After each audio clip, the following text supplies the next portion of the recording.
So now that we have the cleats normalized on our shoes between our mountain and our road shoes, now we're going to look at saddle height between the mountain and the road bike. Generally, the mountain bike's saddle height will be lower than the road bike just because of the technical terrain that we sometimes hit with the mountain bike. We want a little bit more room to be able to get off the saddle and get our weight shifted back or move it forward, depending on what's going on in the terrain.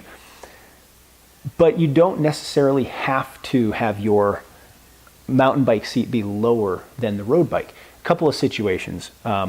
If you don't ride your mountain bike on very, particularly difficult terrain, then the saddle height might be very close to that of the road bike. Also, even if you do spend time on technical terrain, but you have a dropper seat post, being able to quickly adjust the height of the seat post down slightly really takes away any negative effects of having your full seat height, relative to your road bike on the mountain bike in that case, because you can always drop it down very quickly, just a little bit if needed. And this is going to vary just a little bit again, because some people are also more susceptible to irritation, especially at the front of the knee with the quadriceps tendon, patellar tendon, and essentially anything happening in and around the patella. I have a few clients certainly that are very sensitive to changes in saddle height, and so they might not be able to lower their saddle very much. But a good general rule of thumb for most people is that the mountain bike saddle height is going to be anywhere from 1 to 5 centimeters lower than the road bike. So I want to show you first how to measure these, and then it gives us an idea of better how to compare them.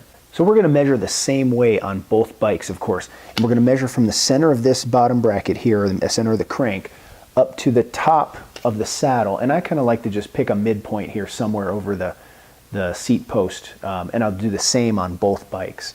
So if I set my tape measure here right in the center and measure all the way up to the top, I'm getting a measurement of 72.5 centimeters.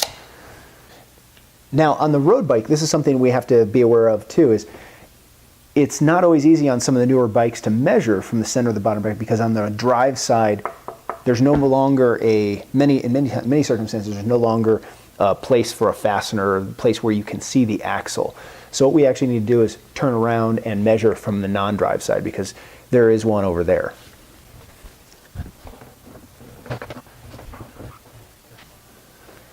So now we have our placement of our axle, so we can measure from the center up to the top of the seat again. And on this bike on the road bike, I'm getting almost 74 centimeters. So now that we know that the saddle height on the mountain bike is about 72.5 centimeters, the road bike's about 74, so about 1.5 centimeters difference. Not terribly surprising, but we also do have to take into account the difference in the crank length. In my case, it's actually pretty small. These are, on the mountain bike, are 175s, and on the road bike, they're 172.5.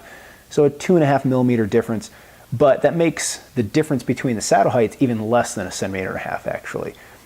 Now the reason for the small difference in saddle height is this is a hardtail mountain bike. I ride it on fairly easy terrain. Actually, it spends most of its life as a single speed. In actuality, I just have it converted to a geared bike right now. And so I'm not riding very technical terrain. I'm not doing big drops on this bike or anything. So now that we've looked at the saddle height and the cleat position, now we need to get into the reach of the bike. What the difference is horizontally between the handlebars and the seat, and also vertically, is how much difference is there in height between the two. So we're going to start that part next.